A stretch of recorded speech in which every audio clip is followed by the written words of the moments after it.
the news center in high definition. This is News Channel 8 on your side today. Good morning and welcome to News Channel 8 today. I'm Gail Guayardo. I'm Natalie Shepard. Thanks for joining us. Breaking news right now following a deadly explosion in Texas. We have new video to show you this morning. While watching a massive fire burn, a man sitting in a car with a young child in the back experienced the power of that blast. Oh, you okay? Dad? You okay? I can't hear. Come here. I can't hear. The blast happened at a fertilizer plant in the town of West, located about 20 miles north of Waco. Buildings are leveled for blocks, and the fertilizer factory is just rubble this morning. Right now, we're going to turn things over to David Scott, who's in the area with the very latest. What's happening now, David? As we wait for the Dawn's Light to help with the relief recovery efforts, we have new casualty numbers for you now. They're telling us that about 160 people have been injured and treated at area hospitals. They're estimating the fatality count, at least for now, at 5 to 15. This began last night with a small fire at the West Fertilizer plant, and then about 8 o'clock came the big explosion. Cell phone video submitted to NBC affiliate KXAS shows the fireball, the blast ripping through the West Fertilizer plant in Texas. The plant was on fire prior to the explosion. It was pretty fully engulfed when I arrived. Firefighters were already on the scene as well as EMS when the explosion occurred. When I have no idea how many EMS people may be hurt. A blast so strong many thought it was an earthquake. Massive, just like Iraq, just like the Murray building in Oklahoma City. Same kind of anhydrous exploded, so you can imagine what kind of damage we're looking at there. 75 buildings, including homes, a middle school, and nursing home, damaged or destroyed. We're going house to house, business to business, and we're seeing quite a bit of devastation in that area. We got a lot of people still trapped in houses, but that's dangerous materials. That's hazardous material. We can't get to them. A triage center was established at a local high school, but later evacuated for fear of a second explosion. Right now, we have tremendous amount of injuries, probably over 100 injuries at this time. Fires by the blast burned into the morning. Those fires and possible dangerous fumes preventing emergency workers from searching the rubble.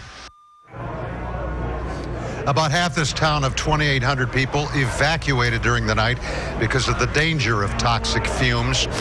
It so happens that the mayor of West, Tommy Muska, also is a volunteer firefighter. And he tells us that right now, 3 to 5 volunteer firefighters who drove here to help here are missing. From West Texas, David Scott, back to you. All right, thanks, David. And of course, we'll be following this breaking story throughout the morning. Right now, let's get your forecast from Storm Team meteorologist Lee Spann. What's going on, Lee? Well, you know what? We're actually tracking a strong line of showers and thunderstorms out west. And I do want to show you that it is actually that line of thunderstorms heading right toward the Waco area. So kind of zooming in here, you can see Dallas, then you'll see the city of Waco kind of pop up there on the map right along Interstate 35 there. So unfortunately, that is a area that is in the threat for severe weather here over just the next hour. Now, bringing it closer to home, we are in for a mild day today, 82 degrees at midday. In fact, afternoon highs in the upper 80s. We only have a 10% rain chance this evening at 83, and overnight temperatures will be around 74. But I'll let you know when that same cold front arrives here. Now let's check in on the roadways this morning, Leslie.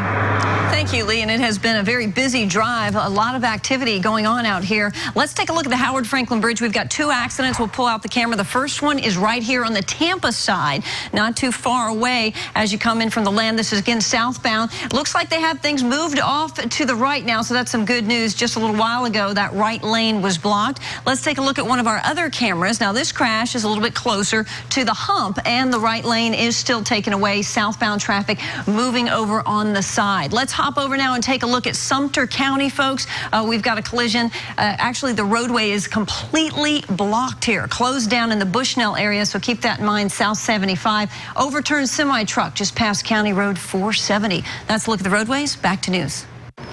Happening today, President Obama travels to Boston in the wake of Monday's deadly terror attack at the Boston Marathon. Mr. Obama and the First Lady will attend a service to honor the 3 people who died. Meanwhile, the investigation into who's responsible will continue today as investigators get a break in the case. Department store surveillance video near one of the blast sites captures images of a man leaving a bag or backpack at the spot where the bomb went off.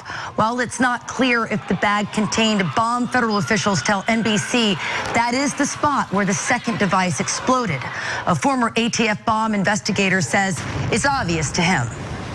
Large injuries were on the side of it, debris field to the left, some protected areas over on the right side that indicate the blast was to the one side of the trash receptacle. This was the seat of the blast.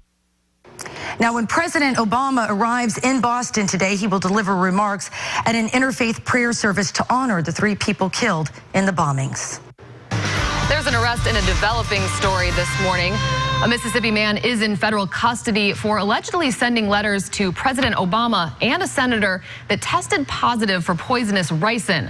45-year-old Paul Kevin Curtis is from Mississippi. Police say Curtis is an Elvis impersonator who says he uncovered a conspiracy to trade human body parts on the black market. FBI agents believe he mailed letters to President Obama and Mississippi Senator Roger Wicker, which were laced with ricin. Conclusive tests for that poison are pending. This morning, new gun control is defeated in the U.S. Senate. The proposal would have expanded background checks for all sales at gun shows and over the internet, but not federal records kept of sales.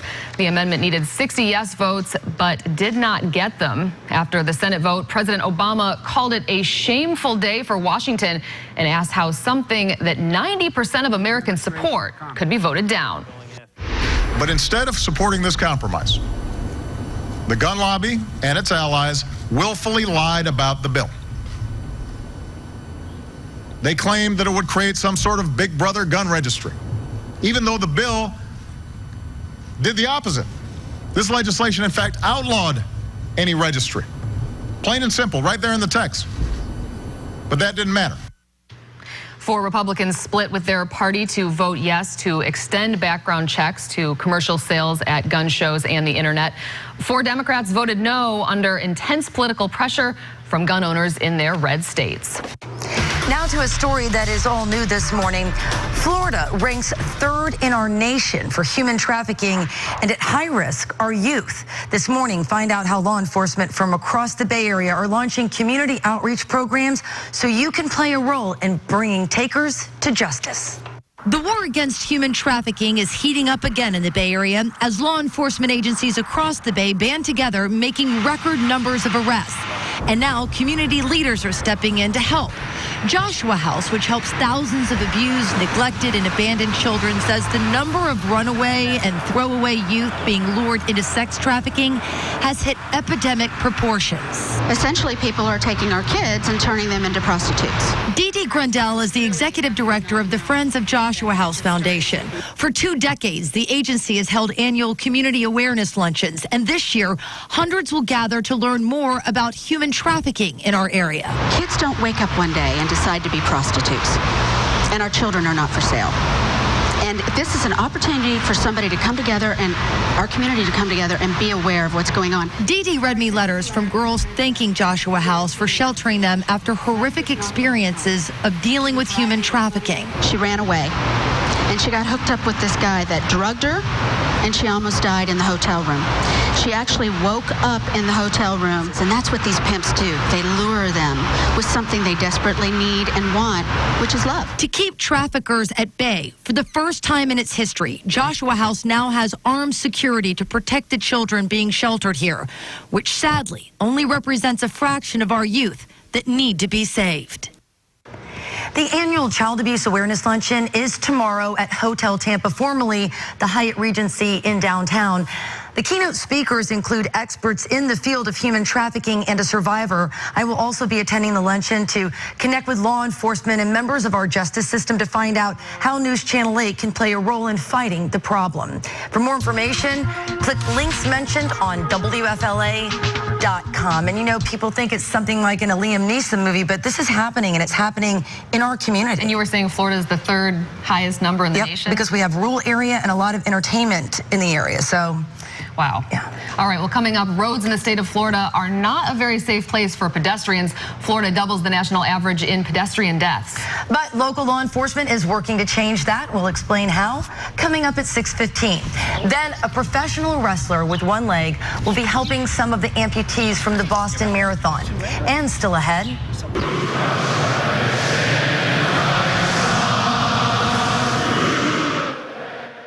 this is really going to lift your spirits this morning. Hockey fans in Boston sing along with the national anthem at the first sporting event since the terror attack in Boston.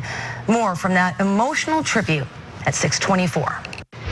And outside right now, we just checked in with our weather watcher, Wendy, in Brooksville. She says it's about 64 degrees at her house, but it's going to be another hot day today, well above the average of 81. We'll hit 87 today and tomorrow, but then we do cool down. 80 Saturday and 81 Sunday. I'll let you know about the rain chances, though, coming up. It's 6:11, and you're watching News Channel 8 Today.